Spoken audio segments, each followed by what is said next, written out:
Welcome to the Easysoft Family Online webinar for the CIS Client Portal. You've already been invited to fill out the CIS for your attorney. Within that email, you'll click on the link. You'll be brought to a page to set a password and confirm, and then you'll be able to log in from the main page and begin filling out your CIS.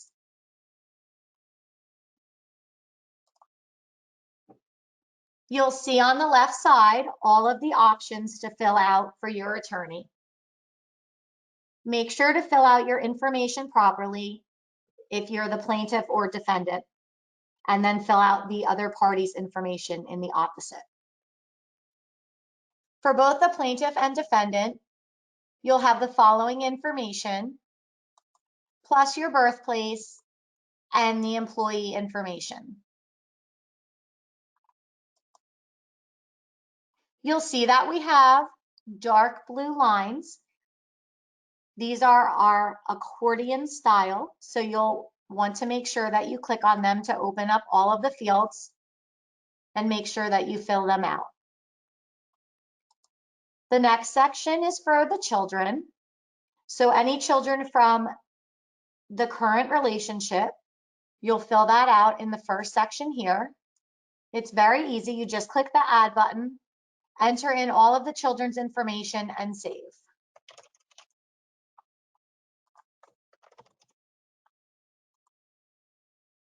As you enter in your children's information, you'll see that they'll start listing out in that section. If you have children from other relationships, make sure you fill that out in the next section down. And again, you just click the add button. If anything looks incorrect or you need to edit any information, there is an edit option over to the right, and that'll open up that field again, and you'll be able to correct or fill in more information. Here's our case info. This is important. You want to make sure that you fill in the dates appropriately. So you have your date of statement, date of divorce, any prior statements, date of your marriage or your civil union, separation, and that complaint date. If you have any issues in dispute, you want to make sure you check those off for your attorney, and you can easily check the boxes there.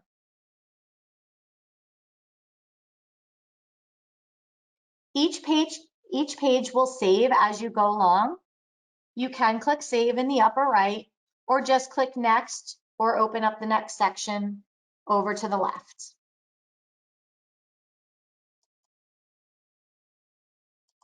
So you'll see that our income section is next. You'll want to make sure that you have all of your financial information available when you're filling out your CIS. If you're still looking for some of your paperwork, you have the option to save your CIS, and you'll be able to log back in later on once you gather all of that. So you'll want to make sure that you have your information for last year's income. So that can just be your tax paper or tax document, excuse me. Oops. So you'll want to put in your earned income from the prior year and then your other parties if you have that information. If you are unsure about any information, but you'll know you'll be able to have it later on, you can check the box. This marks it to be determined, and your attorney will be able to follow up with you once you gather that for them. If you have any of the tax returns, you can check those off, but you will need to send them to your attorney separately or bring them in once you have your first meeting.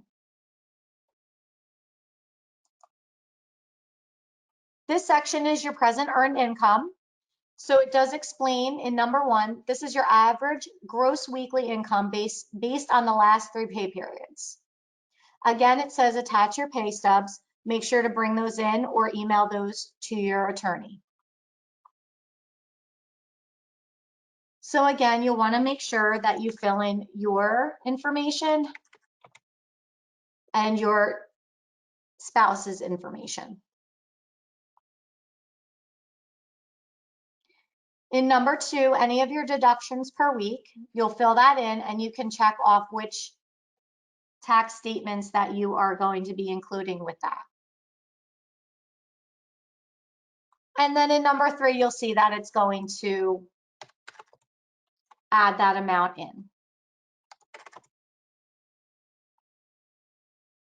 There are comment sections. Again, these are the accordion style I mentioned earlier. So if you have any information you need to let your attorney know, you can fill it in here and it will get imported in on their end to review.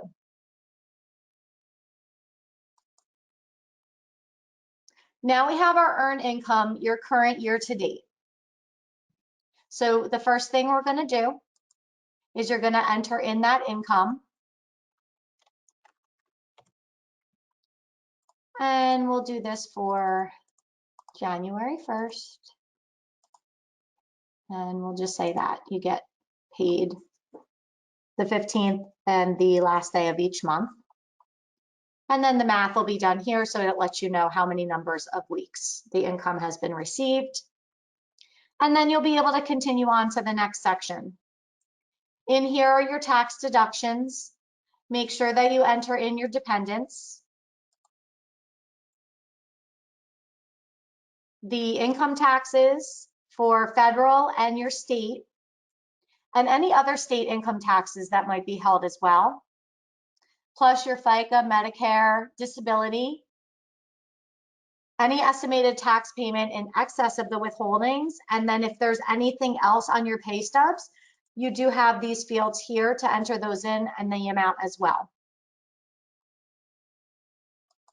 So as you enter these in, you'll see that the total will show at the bottom, and you can make any notes over to the right with comments.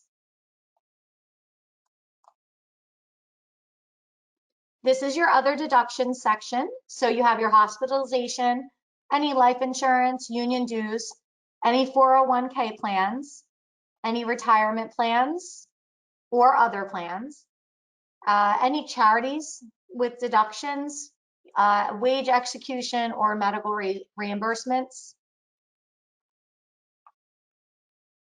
Now in this section, you'll see that there's 2 check boxes. We have the to be determined, and that marks it as unknown because perhaps you're still looking for some paperwork. This box is your mandatory box. So it's going to mark it mandatory, and your life insurance would be entered in there.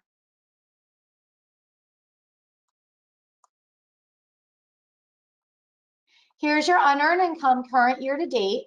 So January 1 to the current date that you're filling out your CIS. You'll click on the add button, just like we did in the children's section, and you'll be able to enter this in. So let's say that you coach on the side. You can say that you're paid once a month, and maybe it's $200 for the month. You'll enter that amount in, and it'll save like it does in the other sections with the add option, just like the children. Again, you can edit it, and if you don't want to include it in that section, you can mark the delete box over to the right. This part is additional information, so you'll want to make sure that you answer all of these questions. What is your annual salary? How often are you paid? This information is important for your attorney, and it'll be easier for you to fill it out at your convenience. And then they'll be able to have it all on their end once they import this information in. If any of the answers to these questions are no, you'll just leave it blank, and it'll be marked appropriately on the attorney's end.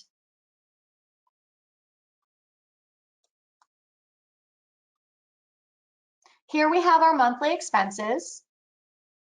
So you'll want to enter in the number of children for this marriage and who they are residing with.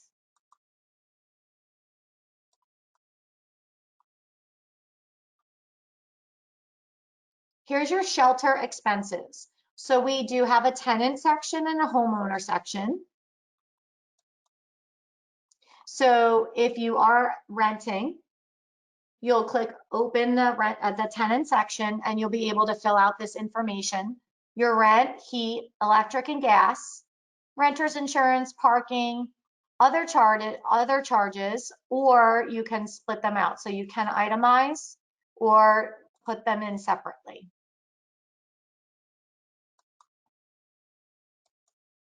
For the homeowner, it is a little more involved. So we have our mortgage, your real estate taxes, the homeowner's insurance, any other mortgages or home equity loans. And then your heat, electric and gas, water and sewer, garbage removal, snow removal, lawn care, any maintenance, any association fees. And again, you have fields for other charges you can itemize. And then the last section is for both the tenant and the homeowner. So this would be phones, cell phones, home phones, internet, your cable TV, and anything else that you might have being billed. Here's your transportation section. So you'll want to make sure that you enter in your auto payment, the amount of vehicles, and the insurance, your registration and license fees, maintenance, any fuel and oil, any commuting expenses, and any other charges for that transportation.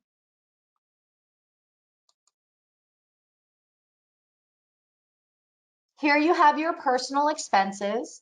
So any of the food and home supplies, your prescription drugs, non-prescription drugs, school lunches that you might be paying for, any restaurant meals, clothing, dry cleaning, hair care, and domestic help. And then you have your unreimbursed personal expenses. So what falls into here are your medical, eye care, any psychiatric or counseling, any dental or orthodontic, the medical insurance, any dues and memberships, any sports and hobbies, camps and vacations that you pay for.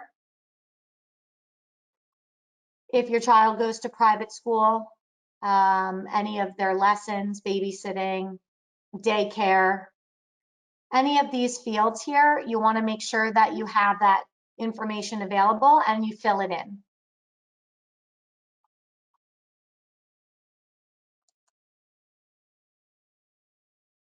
This is your prior existing support obligations. So if you have any obligations that you've been paying for, you want to note that here for your family or other families, and then any life insurance or savings investments. Here's your debt service. So this is for your current lifestyle. It would be parties' debt, and half of joint debt is added from the liability section, which is a little bit in two sections from now. I'm going to go over that, but you'll be able to fill out this section first. So any parenting time expenses, any professional expenses, even pet care, and anything else that would fall under this category.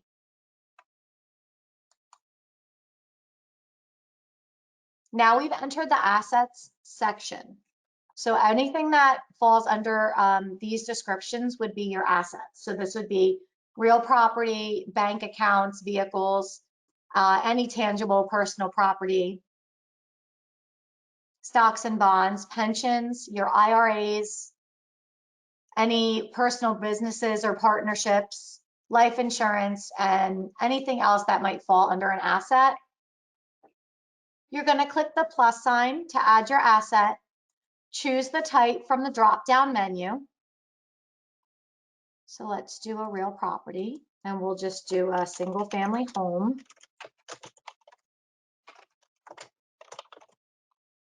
And then you want to name who the title holder is. So it could be joint, and then it just could be 4-bedroom home.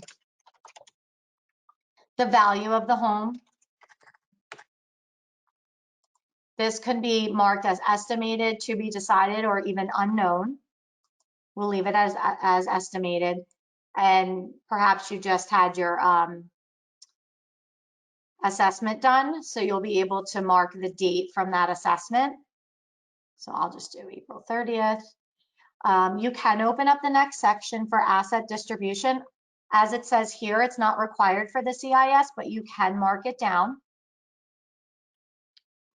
And then if you have any notes, you can enter those notes in here as well. So once I add that, you'll see that this will show under the proper section. So your single family home, 4-bedroom home, and you can go ahead and add in any additional assets that fall under these categories. So the next section is your liabilities. It's set up the same way. So any mortgages, long or short-term debts, revolving charges, or contingent liabilities will go in here. You'll click Add Liability, choose from the drop-down, and then you could just say your 30-year mortgage, who the title holder is, the details, 10 years left, what that monthly payment might be, and then how much is still owed on that mortgage.